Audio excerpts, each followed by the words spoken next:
Hello everyone, I am Tessellating Hexagons, and we're back with some more Anodyne. And I think this is going to be the second last episode. I should finish up getting all the secrets in this one, but there are a couple of other...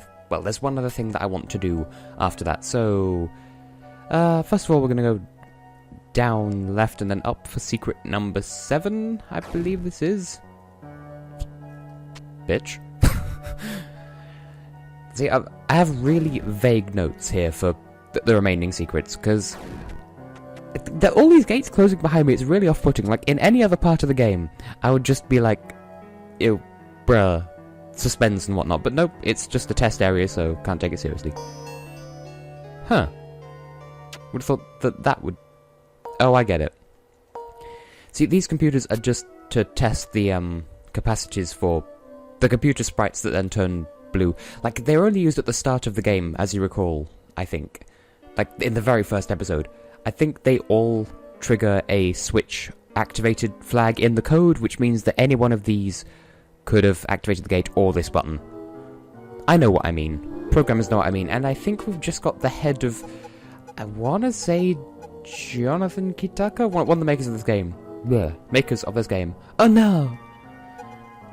This fucker, basically. Hello, sir, you are glorious. Whoa, hey! I wrote a ton of dialogue for this game. But not this dialogue. Sean's doing this. I use Adobe Photoshop CS5 graphic scale, free edition, and Windows 7 snipping tool to do the art. Well, good for you. So yeah, that was Jonathan Kitaka. I think his name's Kitaka. Oh, spikes, yay. They barely work. Where are we here? If I go up, like, where is up from here? Ah, that's Sean Hogan there, the other maker of this game, because this game was a joint effort between those two people. As I recall, I think this is death. I'm not going to test it. Like, if I jump down that hole, I will probably do a die. There's some more beta water. Beta water? Water. Wall-to-wall bastards. That went well. Nope.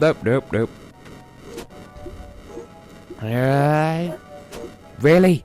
See, no, like, the worst part is, when I respawn, like, on the border between the two rooms, and so it defaults to putting me outside the room, and so I have to go and then come back in.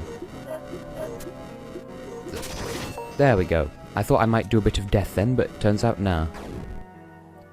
Really, game? Really? You just really, game? Well, actually, this isn't that hard. I mean, we've been through worse. I've forgotten how to speak, but it is really fucking distracting that there are some people right outside my room making a fuck ton of noise, and Bat, will you get the shit over here so I can actually beat you? Like, I can't stand over here, because I'll just end up taking a bunch of hits from... like, seriously! Game! Function! Please! I am dying of death. There we go. Surely I'm not the only one who's a bit peeved at that. Oh, and then we've got more gates that do things. Anyway, this is the second last secret to get in this area. Like, that open... look, yeah, I'll explain what I was trying to say before first. Like, that... pressing that button triggers a flag in the code that says, hey, activate this. But then, these all behave like switches, and so the code can't tell the difference between one of these saying activate, and one of these saying activate. And as long as the game hears one line of code saying activate, it'll open the gates. So... Sean Hogan's head. Oh my. Apparently I got them out of order, but I do not give a shit. Oh howdy, how's it going? You found me. I'm going to stay here though. It's cold outside. You can blame me for all those awful rooms. I made them with the Dame map editor. Or Dame, I'm not sure. I made this game with Flash Develop IDE and the Flixel AS3 framework. Oh yeah, and I made the music using the Reaper DAW, and sometimes Audacity. I actually get my electrician from computer class. What do you mean that's not biologically accurate? Hi, Bob and Dad. Learn to spell, you Americans. Want to know how to finish the game in 20 minutes? Ha, like I'd tell you. Maybe if you ask me nicely. Well, you're a twat, Satchel. Now then, I'm going to... I think if you hit Return to Nectus, it'll just return you to the start of this area, which I hope is the case, because I don't want to risk taking any more damage. And there's one more secret item here.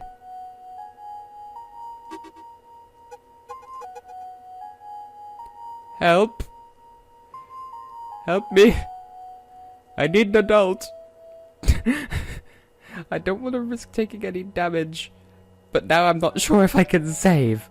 I don't know where I am. This is some Doctor Who shit up in here. The game could crash at any moment. I don't know how to life. Uh-oh. Help!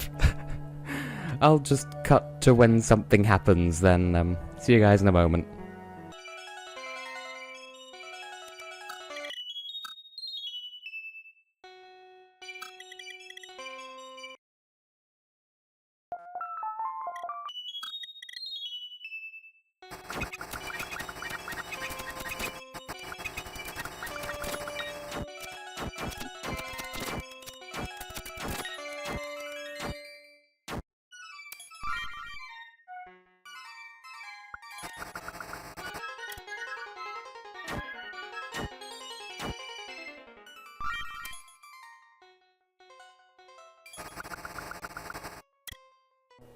Okay, I am back, and I had to quit the game and then re-get those last 2 secret items, so John and Sean's heads, because there was no way I was going to save in that glitchy fuck, because it would just respawn me in there, I'm sure, and that would have, like, that could have corrupted my game. I didn't want to risk that.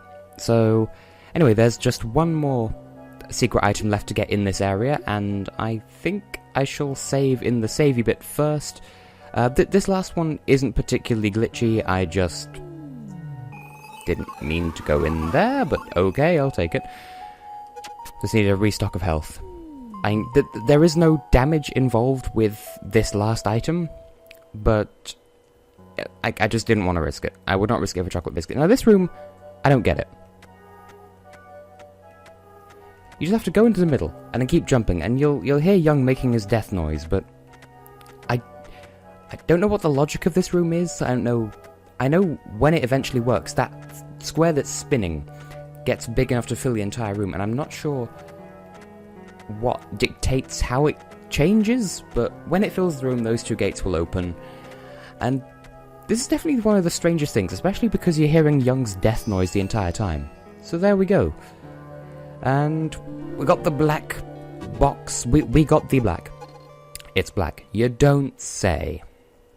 Well, speaking of things to begin with, I'm going to save, and I am not going to risk using the Nexus warp, just in case. I'll go back to the Nexus the legit way, because this twine is just fuck. Now, there's one thing I also want to try while I'm here, and that's the, does the swap work here? Because I want to find out what's over to the right, first of all. Not talking to you. Okay, the swap doesn't work here, so I've no way of knowing what's over to the right there. Now, can I Nexus warp in here? You bet your sweet booty I can. Now then, extend. Okay, the beach. Yes, there are 2 secret items on the beach. First of all, I need to go into what I've labelled on my notes as column 3 of the map. Which, is it this? No, it's not this one. It's like 3 along from this one. See, my notes sort of refer to the map in terms of coordinates, and the game doesn't use coordinates. It's just a point of reference for me. So if you're playing along, do as I do, not as I say. Which is sort of the reverse of any piece of advice that you're likely to hear. I don't know where this thought is going. But that reminds me. In one of my university modules, as part of a group project, we have to make a mod for Skyrim, and it's going really well so far. But one thing that I found with the Bethesda Softworks creation kit, which is what we're using, like we're using the official thing, is in that everything is in terms of X, Y, and Z coordinates. And yes, America, it's Z, it's only you that says it differently. And, like, so correct me if I'm wrong, but if you're on a graph, X is the across one, Y is the up one. So it would make sense that in 3D space, X is across, Y is up, and then Z is the third direction that's like on the same plane as X but in the opposite direction. Now, is it me or is that just the logical way of doing things? We got a cat dog thing. I'll finish the story in a moment. Oh, hey, how are you feeling? Where's Justin? There's no bottle rockets around. I don't get the reference. If someone could please enlighten me. A kitty statue. Cute, but useless. Just like your face. Oh, right, there are rocks there indicating, hey, there's a thing. Okay. You know what, I'm just going to go back to the Nexus because it's quicker, because my next point of reference actually uses the Nexus stone as a point of reference. Anyway, so as I was saying, you'd expect the X and, expect X to be across, like it is, and then Y to be up, and then Z to be the other across. Except, in the creation kit, as supplied by the official Bethesda Softworks, no. X is, hang on, I just need to check which way I have to go from here. There, X is across, Y is the other across, and then Z is up. In what universe is that the system? Anyway, I need to go down 4 times, then left 6 times, so 3, 4. Yeah, okay. 1, 2, 3, 4, 5, and 6. Okay, there is an official way of doing this, but, I can't do it. Anyway, you need to get the positioning of this next bit exactly right, because... There we go. Because you can't actually move in this area, so you need to land right in front of the chest, otherwise you're boned. So, what do we got? It's blue. You don't say. So, yeah, in what universe is Z up? Come on. Anyway, I'm kind of scared to use the Nexus Warp now. But it's fine. Okay, there's one last one that I'm going to show off. And this one is not a fun time. Now, I don't know the most efficient way of getting there, so I'm just going to follow the, I did use a guide just to refresh my memory of what the route to the place is. And I'm going to swap back to the extend, just so I have a means of defending myself on the way there. So, hang on. I feel like there was no point in me going down just then. Anyway, you might recall that earlier in this project, yeah, we're in the right place. There was this, yeah, this here, the rock. And, well, now we have the means to get it out of the way, so let's keep going this way. And it should be self-explanatory from here.